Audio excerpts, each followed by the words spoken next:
Hands His ankle there, from nice, big nice left kick. Here comes Jordan, Jordan come back with those hands again. Hey yo, it's your boy Shane here. Before we start today's episode, we have a new sponsor on board. So getting behind the Combat Chat podcast now is Manscaped, who are the best in the world for men's below the waist grooming. Their products are precision engineered tools for your family jewels. Manscaped's performance package, the ultimate men's hygiene bundle, is here. Join over 4 million men worldwide who trust Manscaped with this exclusive offer for you. 20% off and free shipping worldwide with the code COMBATCHAT, all one word. If my maths correct, that's about 8 million balls. Okay, fellas, let's be honest. There's always that story of us trying to trim the hedges, mow the lawn when in the younger days, but even probably now, because we don't want anything scraggly down here. We don't want our budgie smugglers to look like they're tarantula smugglers. Okay, we've got to keep it fresh. Okay, and this is where the lawnmower 4.0 comes in place, and I've used it myself. And it's great. I got nothing but good things to say about it, actually. So, I'm going to kind of keep everything pristine from now on because Manscaped's on board. And it doesn't stop there. You also got the Weed Whacker, which is good for the nose hairs, the ears hairs. You also have the ball deodorant, the ball toner. So after you smooth it and kind of moisturize some of them, they're going to be smooth as eggs. Who doesn't want to touch them after that? For real. So in saying that, it's time to take care of yourself. Go to manscaped.com and get 20% off and free shipping with the code COMBATCHAT, all one word. So remember, to get 20% off, free worldwide shipping, put in Combat Chat at manscaped.com. And remember, unlock your confidence and always use the right tools with the job with Manscaped. Hey, yo, your boy is back here, Shane, who's not here at the moment, but I do have a guest with me, which is great. It just worked out really nicely, actually, from there. So he's from South Australia. He runs the gym Strong Heart Muay Thai. It is Jordan Fielding. What's going on, guys? Hey, mate, how are you today? Yeah, good, thanks, good. Not too tired after a big night last night on the fights? Nah, not too tired. We actually ended up going to C-Bar after with, Oh, with the nice. ties and that. So yeah, we had a few drinks to celebrate. Excellent. Yeah, why Yeah. not? Yeah, so it was a good night fight. Yeah, your boy Nick's Keros go off. We'll get into that a little bit later though. But man, appreciate you jumping on the podcast while you're in town. No worries at all. Let's get a little bit on your story though. So let's just take a few chunks here and there. But let's go into how did you first get into Muay Thai? Where were the beginnings? So I was lucky. I grew up in a martial arts family. So my uncle was a Muay Thai fighter. He actually owned a gym, Bondi Muay Thai. Okay. 20 years ago. Yeah. So I started the first time when I was 5 years old. He would take me to the gym and just to play around and things like that. Yeah, so I did it for a few years, probably from 5 to about 9. And then I moved to Adelaide with my mum. And then, I stopped training then. Yeah. But then when I was 15, I moved back to Sydney. So then I restarted training. And haven't stopped since. Yeah. So I think it's probably 20 years training all up. Okay. Something like So that, when you came back from Adelaide to Sydney again, was it with your uncle? Yes. Yep. So I moved from Sydney to Adelaide with my mum. And then when I was 15, I was getting into a bit of trouble and I needed some male guidance, you know what I mean? Just a boy with a single mum. So basically, long story short, my uncle was like, you're going to come to live with me in Sydney. Yeah. And give you some direction and things like that. I was a bit of a naughty kid. So my uncle's like, this will be good for you. You should become a fighter. True. So I did. Channel it somewhere. So I did, yeah. I'm still doing it now. Yeah. So how long did it take you to actually get into competing in Muay Thai then? I had my first fight when I was 18. So I moved back here when I was 15.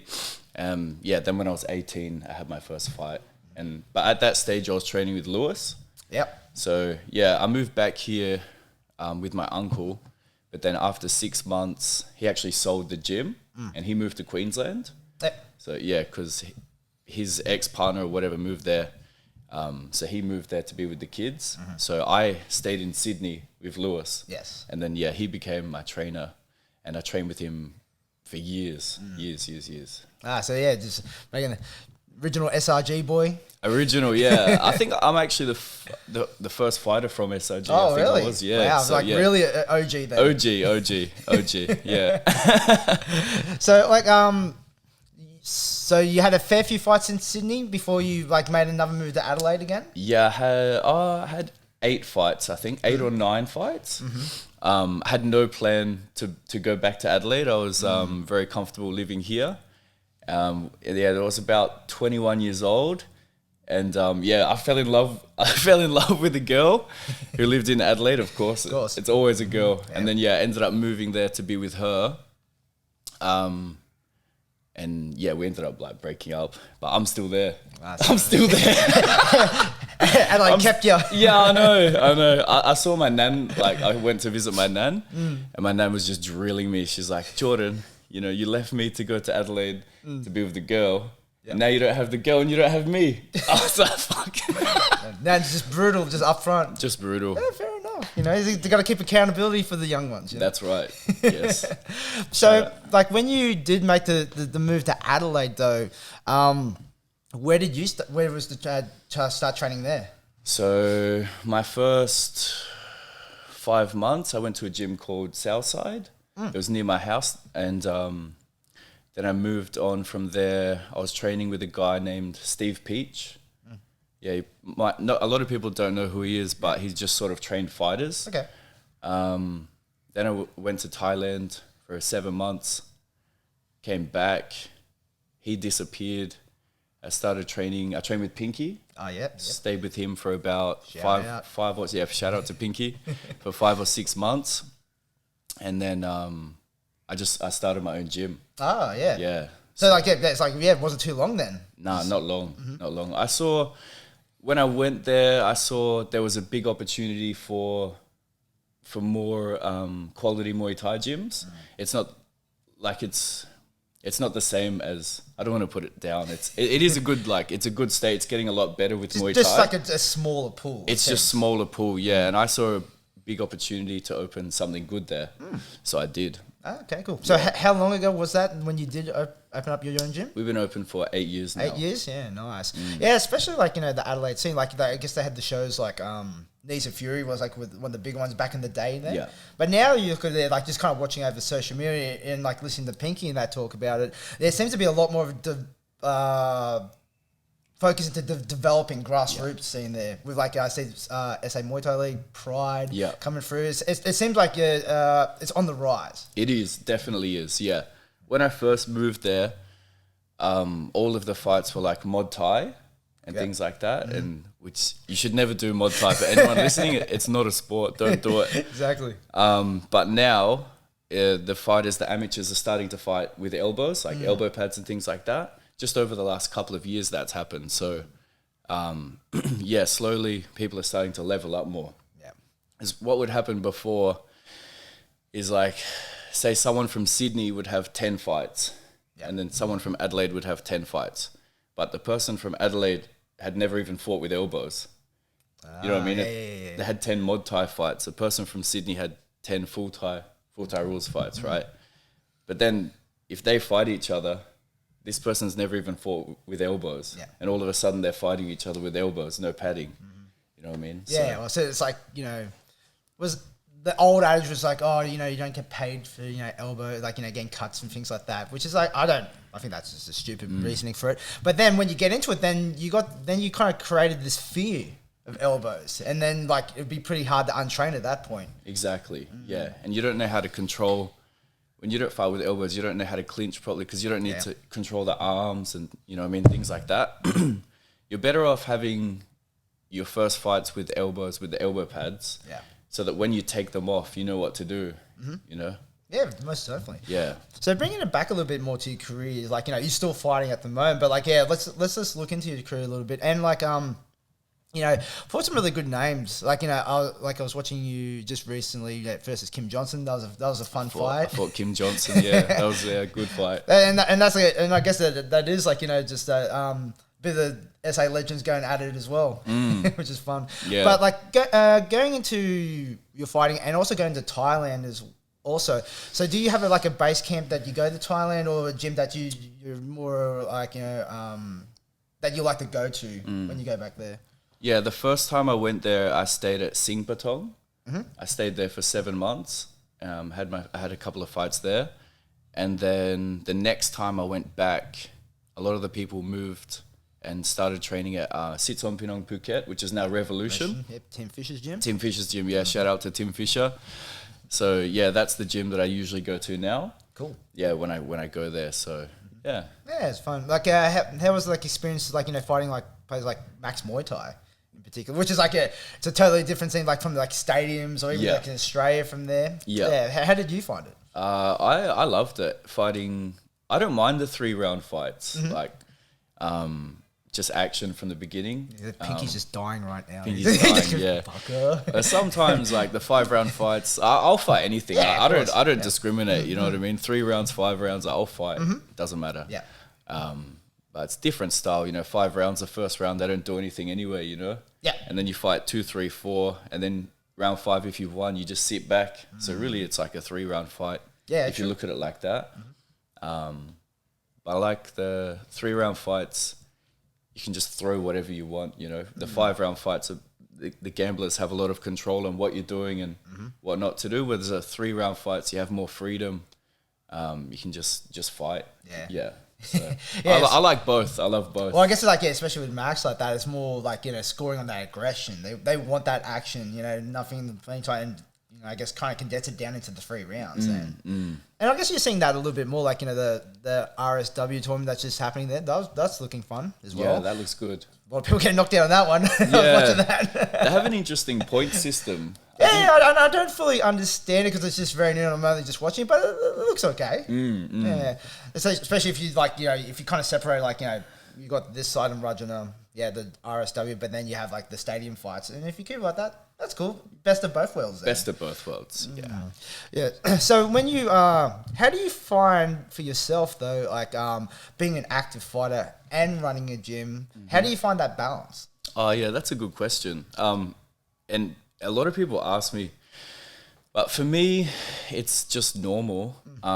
Because I was obviously trained by Lewis Regis, who owns SRG Thai Boxing Gym, and the whole time he was training me, he was fighting as well. Sure. You know what I mean? And so for me, it was just normal. Like my trainer always fought and now I'm a trainer and I'm still fighting. So for me, I don't know any different, it's like monkey see, monkey do, But I feel when you're really passionate about something and you love it, you just make it work.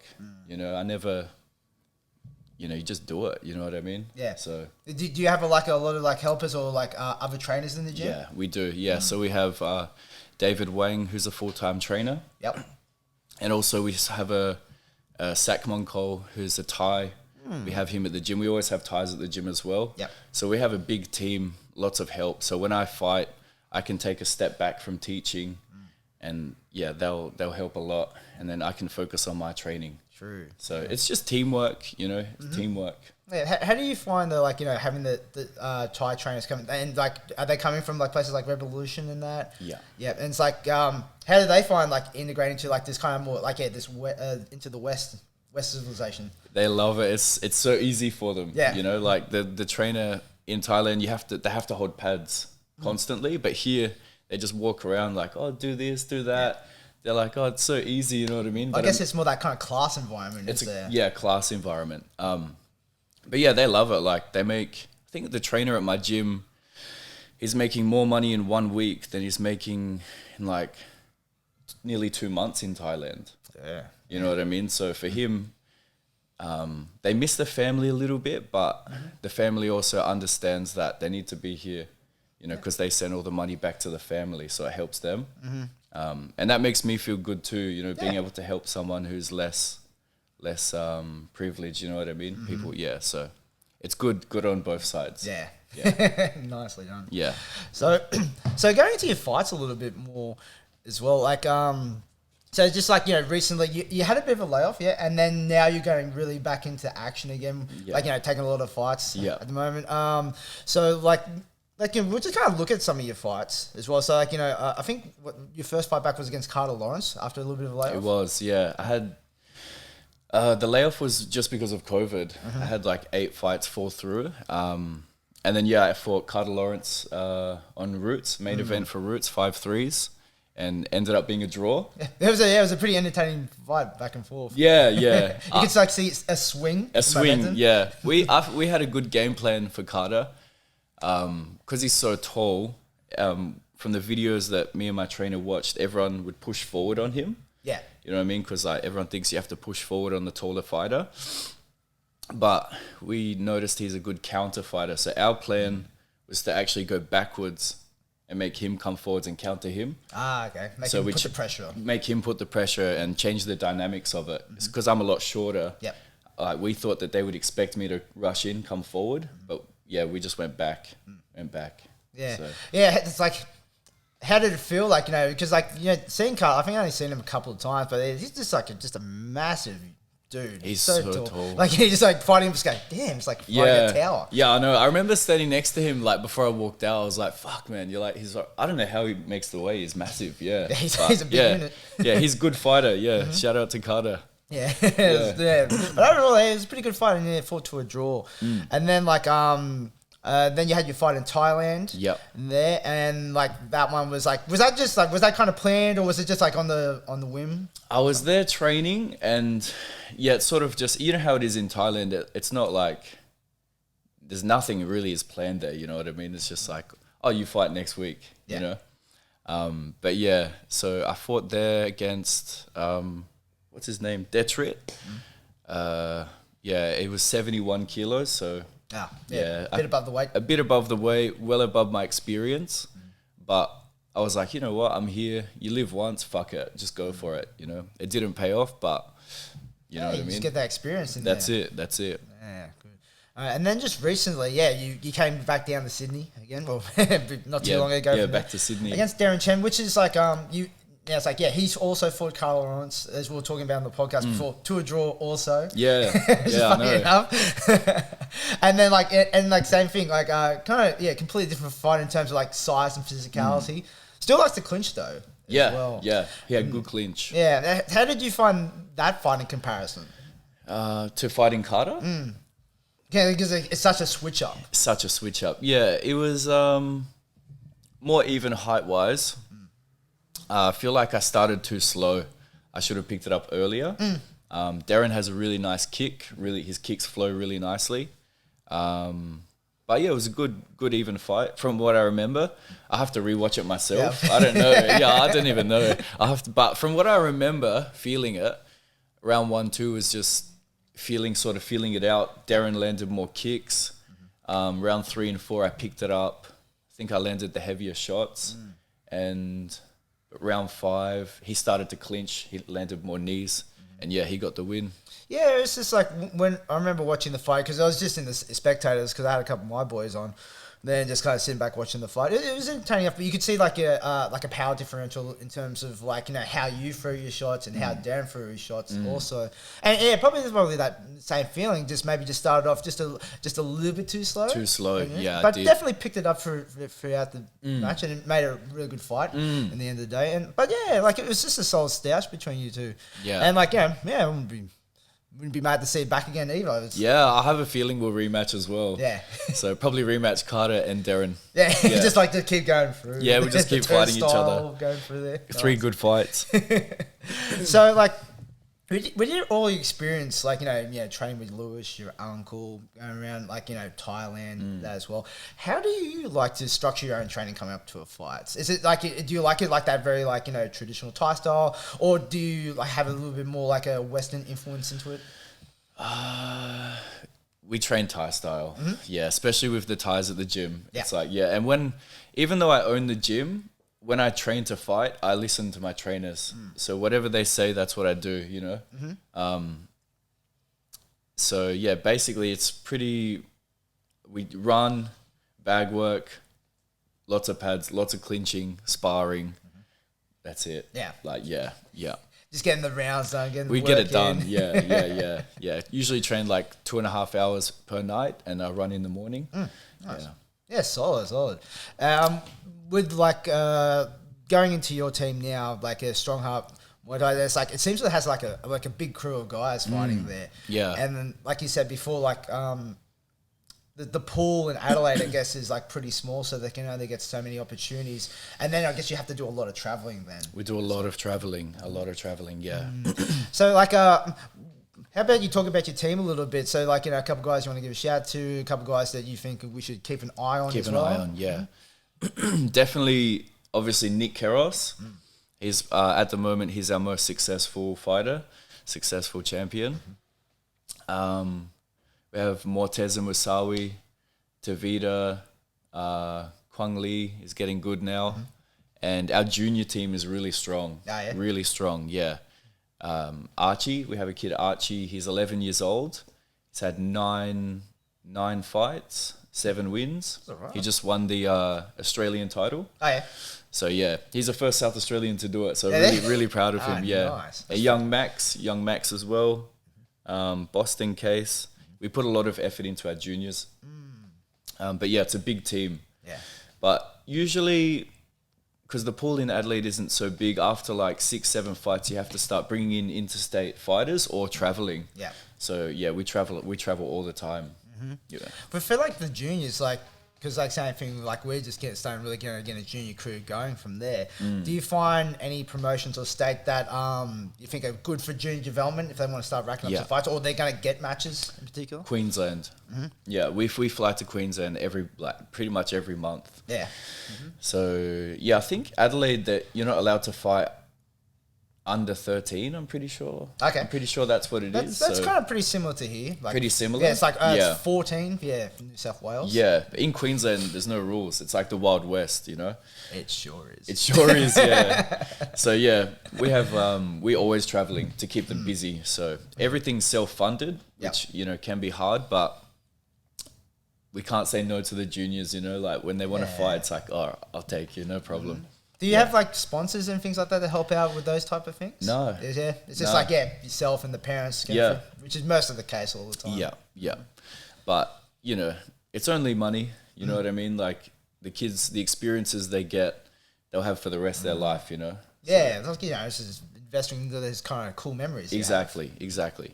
And yeah, the way that I see it, they're the future. So by the time they're old enough to fight, you know what I mean, in Adelaide at home, they're already going to have more fights than all the adults. Yeah. So I think about the future like that, like building the gym, you know what I mean, from the kids up. Yeah.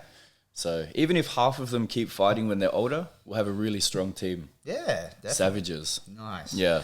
So let's talk about Nick Keros for a little bit, because like we'll go into like a little bit of breakdown of the Yokkao show that happened last night also. So like, when did you first start training Nick Keros, or when did he first come to the gym? Yeah, so Nick's actually my first student that I trained. His brother actually came first and then brought him, and the brother stopped. Nick kept training. So yeah, he's been with me for 8 years. He had his first fight when he was 15, I think. When he was 15, yeah. So he's just turned 22, still young.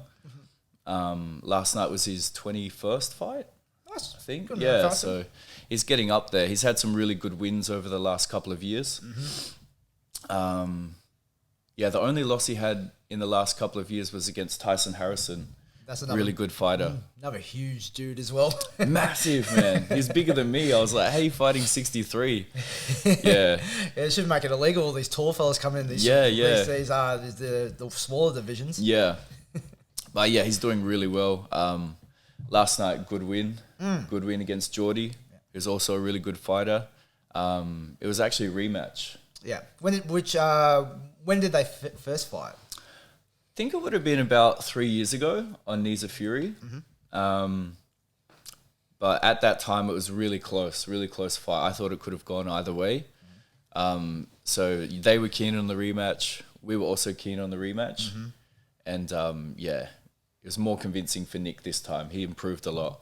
Yeah, look, like doing the commentary for the show and just kind of watching the fight from there, it's just like both of them, the speed on them was like really good. And like, that background, like Jordi Bulgari from Warpath was like, he hadn't actually fought in, I think, before pre-COVID there, because like the gym itself kind of shut down for a bit because they had to find a new venue. He opened his own gym now, is it? No, it's still Warpath gym, and his trainers, but like it's just in a smaller facility. Oh, right. Yeah, but like, it's like, it didn't look like he had any ring rust. Like, like it was actually funny. Like, as soon as the first round going, both of the boys, like, there was no filling out process whatsoever. No feeling out. It's like a tornado just happening there. Yeah, we knew Geordie was going to come in hard, like he always does. So we had our plan was to big kicks as he let him step in, and when he steps in, kick straight away. That was our plan: teep and clinch. Yeah, I think the teep in particular for Nick was like really a big point in that. It seemed like the speed difference, the physicality wise, even. Yeah, but I think the main, the big separation was the clinching. When clinching, Nick was just getting these nice positions, scoring nice with the knees himself. Yeah. I think maybe got a cheeky spinning elbow in there as well. Yeah, he did, yeah. We thought Geordie was going to throw the spinning elbow, but Nick ended up throwing it. Yeah. Yeah. No, it was good. It was a good fight. Yeah, it ended up being a real mad fight. Love that one. Yeah. So, for yourself, like, talking about like memorable fights and going back to you, like, do you have any fights that you can remember that, like, felt great, like, hard wins, or even losses that you go, I think I got a lot out from that?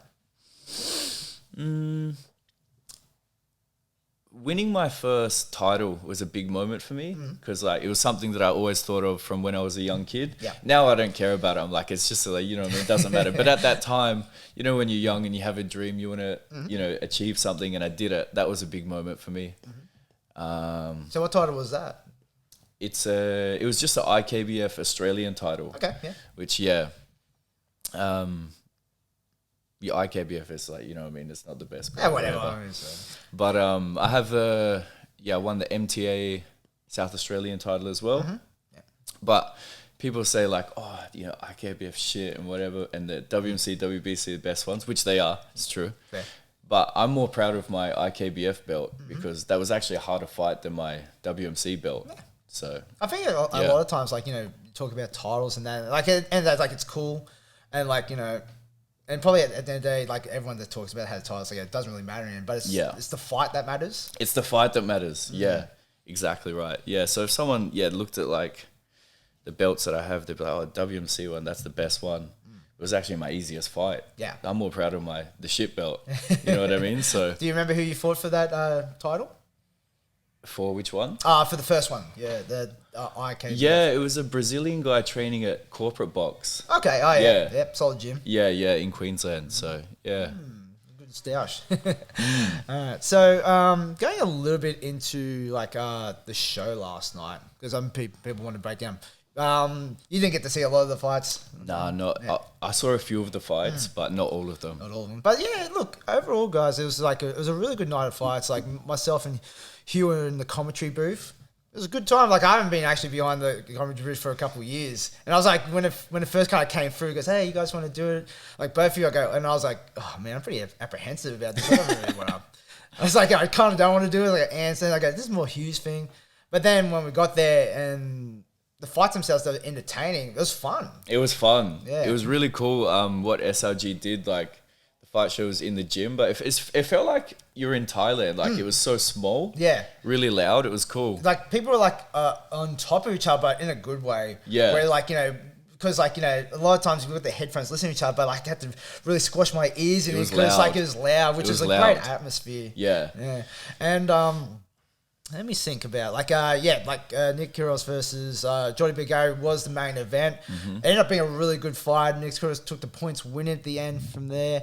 What was the fight? Yeah, so like, but I think a lot of people also talk about the fight that happened before it, which was like Ollie Hale versus Paul Rogers with the elbow knockout. Yes. My God, Did you actually get to see that or see the highlights? Yeah, I saw the highlight. Yeah, it looked like Paul was winning. Look, and then he got knocked watching out. The first two rounds, like, Ollie Hale's he's like a nickname British Terminator, just coming in, like, trying to get a rise out of Paul, because Paul was also known for like having an elbow war with on the last Yokkao That's show. Right. Yeah, I did see that. Yeah. So like I think they made an agreement at the last show. It goes, yeah, we'll fight each other, but we'll just sit in the middle and just elbow the fuck out of each other. Yeah. Entertaining to watch. That's it. Yeah. But let's just elbow each other. But it's funny though, because like the first two rounds, Paul was just doing like the classic SRG, like waiting for him to walk in, kick, and he was doing that actually nicely. And that's like something I usually don't see out of Paul. Nah, he's more aggressive, isn't he? Yeah, he likes to have a bit of a brawl. He loves it. And I guess like in the last round, like he just goes, fuck it, I'm winning. I'm gonna have a war here. And he actually like really stunned Ollie. Like didn't drop him, but it stunned him enough that he was wobbling around that ref Simpak, just like I'm gonna put an 8 count on him. And you could see as well, like Ollie was just like, oh, what's going on? And then as they come forward, exchanged a bit more. Paul was going. You can see him just going in for the right elbow again, but Ollie just like straight away just caught him flush. And then like dropped him and. Yeah, he was just gone. He was gone, no coming back. Oh, man. I felt, it's entertaining, it was though. entertaining. Hey? I felt bad for Paul, though, because I go, yeah, for sure you're winning. Yeah. And then he goes, I'm going to war. And then came out second best on that one. I know the feeling when you're winning and you're doing well, and then you're just like, fuck it, I'm going to finish him. Yeah. And then, something happens, but you should stay safe. But when you're in there, in that moment, and you see blood, it's, Yeah, I know the feeling. There's a couple fights that night that were kind of like surprising like that. I think the very first pro fight was like Olivia Kerr from Phoenix, where she had a bit of a layoff as well. We were talking about. I watched that one. Like, and she was fighting like was it Miranda Starr from Nuxu? Yeah, Muay Thai. Good gym. Good gym. But like 30 seconds in, just like. It didn't look like too much when the clinch got turned, got a knee, but I don't think it was like a knee straight away because they got a little bit of a turn and she just went down. Yeah, I didn't know what happened there. I was standing, like she landed an elbow, but then the girl was like holding here. Yeah, holding I was the confused. Rib. Yeah, like when they're standing up, they just got the ice pack on the on the rib or on the liver on that one. But only 30 seconds and Oliver took the KO win. That one's a very strong performance. Yeah. Who else was on there? So I had Adam Singdam fight. That was a really good fight. Teammate of Jordi Bulgari, Danny Roberts. This was interesting because like Singdam's like probably legit like half Danny Roberts' age. Yeah. And there's like he's had a lot of fights as a younger. How old is he, Adam? 18. Like wow. I think as soon as he turned 18, just turned pro. Yeah. Yeah, and like just recently fought on the Root show, I'm pretty sure. But then you saw this fight, like it was going to be a toss up between really like, Adam's like, good technician. Yeah. It's just like same for classic SRG style. But then you're going against someone that has probably a few more fights and probably just got that physical kind of man strength. Stronger, yeah. He was tough, man. It's fucking like, tough. It's like, you could see the ideas like, Sinam's just got to, he just got to stay composed, kick. But like, Danny just like had to make it a war, like just had to scrap it. He had to, and he did. He tried his best. He tried his best, Singdam's kicks were too hard. Oh yeah, good like timing. The whole left side of Daniel there's like was just barbecued. On that one. But I think a lot of other people would have gone down, man. He was fucking tough. Yeah, man. Like and honestly, I seen like Daniel fight a few times in the past, and this was probably his best fight. Like in terms of like just not trying to try and play the Muay Thai game because that honestly just isn't his style. Yeah. He wouldn't have won. Just get in there, just full send it, bro. Yeah, just fucking send it. That's it. It was a good stance on that. Yeah, that was one of my favorite fights. Yeah? That I saw. That was good. It was good to watch. Yeah. And I guess for yourself, you do have a special place in SRJ in your heart. Yeah, and just I seeing do. all these young guys coming out, especially in the amateurs like Kale Wild as well. Yeah. Looked great also. Kale, he did good. He could have done a lot better. He could have done a lot better. I can say it. He did good. It was interesting. Like the Queensland boy brought it. Like White Harrison. And like Kale's like a showman. Okay, you need to pick it up a bit earlier. Especially when there's like those like amateur free round fights. Yeah. Can't leave too much to play around. Not too much. No. He's got all the skill. He's amazing. Yeah. But pick it up a little bit earlier. He'll get it with experience. Yeah. He'll get it with experience. And like same thing. Like I think he's might be just 17 now, but just 18. Just 18. Yeah. Yesterday was his birthday, I think. Oh, was it? Yeah. Oh, on the birthday. Their birthday win, huh? Yeah. We took him out after the fights. Time to get initiated. Yeah. He definitely got initiated last night. Shout out to KO. So I guess like the plan for him would be turning pro pretty straight away, eh? Yeah. Yeah.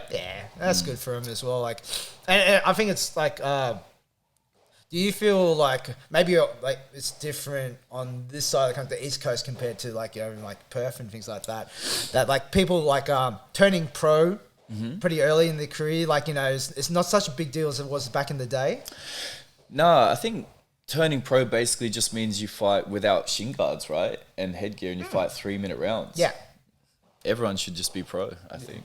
Yeah, after maybe a few fights with, you know what I mean, and then I think there's like the pool is ever growing, and there's enough people like now that like you can do it where there is like you got your A class guys, but they're not going to be like sometimes turning pro straight away. They're not going to be facing like people like Tyler Hardcastle or things like that. That's right. Like you got to obviously earn the right, but that's also like matchmaking is like it's done pretty ethically as well nowadays. Yeah, definitely. How do you like looking at like the scene that you're in, like in Adelaide? How do you see that going forward, like promotion wise, and also like developmental wise for the Muay Thai scene? It's definitely in the right direction now with like proper Muay Thai shows, and like all the fights are full Thai rules from the beginning. I think we just need to keep doing that, because when you fight real Muay Thai, then you're training real Muay Thai. You know what I mean? Yeah. So yeah, it's definitely heading in the right direction. But it seems like you got to Carly down there seems to be a really big driving force in that one, and seems kind of elicited a bit of change as well. Yeah, do you reckon? What did you say? She kind of elicited a lot of that change. Where you get. I remember before being on Knees of Furies before, but it's like Muay Thai fight, K1 fight. It's like I like Ethan, I like your show, but I always found it judging in that on those type of shows when it's mixed is never that great. Yeah, I have a soft spot for Knees of Fury as well, but sometimes it's like it's a Muay Thai fight, then a kickboxing fight, then a K1 fight. It's but definitely shows like Pride with Carly and SA Muay Thai League. But pure Muay Thai, it's going in the right direction. So we're actually going to start promoting next year as well. Oh, okay, yeah. Yeah, so that's the next step, what I'm going to do. Sort of like when I finish fighting, I'll really delve deep into it. Yeah. So but yeah. You got to do where the triple hat to go, I'm going to put myself in the main event and be promoted. And then I have to jump in the corner beforehand. Imagine that. I think I've seen it only a couple of times before. But then after probably the first time you go, I'm not doing that again. I wonder if anyone's done that. I'm pretty sure someone has. I can't think off the top of my head. That would be hilarious. Be the judge as well. Just be on the judge's table and goes, main event time. Just tear away suit, just the Muay Thai shorts underneath and just jump in the ring. No, it's definitely heading in the right direction. It's definitely heading in the right direction. It's getting better. And more ex-fighters, I think, who fought Muay Thai now becoming trainers as well. Yeah. That's the other thing. In Sydney, there's so much experience here. There's 15 Thais here, you know what I mean? They put a good influence into the sport with the ruling and the judging and just all the trainers, the ex-fighters, good experience. So Adelaide's just a little bit behind, but it'll get there. Yeah, it might be maybe that maybe 3 or 4 years kind of behind there from that one. But like everything, it's it seems it's definitely in the right direction, and that's all you need. And then you just get a couple more years of people coming through, developing that talent. Same thing with your team, with all your young fellas and that coming through. That it's just a time game then and consistency. It is. Yeah. So so still going on that Yokkao show a little bit, breakdown. So what's another fight? Yeah. So was it Marina Miso? She fought against Tanya. Singleton, and that was an interesting fight for her because I think it's her first fight she had since changing over to SIG in particular. Strong clincher, hey. Yeah, she's tough. Yeah, and I think that was that same thing. That was that game changer. As soon as she saw, as soon as she locked down on the neck of Tanya, from there, it's just strangle and just dominating. But I felt on this one, because I've seen her fight a couple of times before, that she was kind of open. She knew she could win that clinch pretty easy, but she was very open to trying to get the kicks and the right hand going a lot more. I swear I thought she was a southpaw. She might have changed for this fight. Marina? Yeah. She might have been, but I could be wrong as well. But also Kieran Nexus was saying yeah as well. So But if that's true, then and she changed her stance for this fight, looked pretty good doing it. That's impressive. Yeah. That's hard to do. Yeah. Have you had any experiences like that? Like, you know, as you went along, that you kind of changed your style of fighting? Or was it like been pretty consistent? Yeah. When I first started, I was a massive kicker. I remember my first 3 fights, I didn't know how to like really punch. Yeah. Yeah, I was just like relax, big kick, relax, big kick, and teep and kick. That's all I did for my first few fights. And then my hands and things like that picked up as I developed, and my clinch as well. But yeah, always developing, always learning.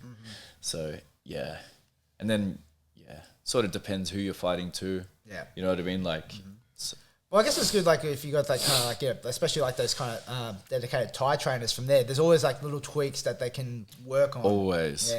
Some of the things I'm like, I've been doing this for so long, but then he just like shows you something. It's like, wow, I never thought about that, or like just like little tweaks. So yeah. Yeah, nice, man. Cool.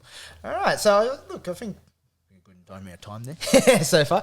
But like, was there anything else that you want to talk about that you don't think we covered from that one? No, that was pretty good. Yeah, man. Look, man, I appreciate you jumping on the podcast. No worries. I'm actually stuck here until Wednesday. Yeah. hey, like, hit up Jordan if I'm in Sydney.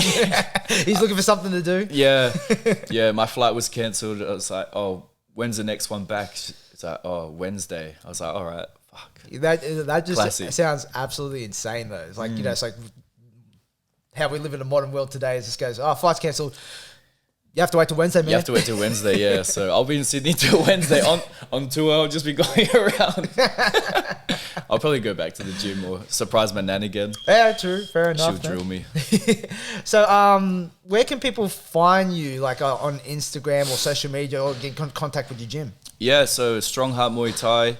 You can follow it on Instagram and Facebook. Also myself, Jordan Fielding.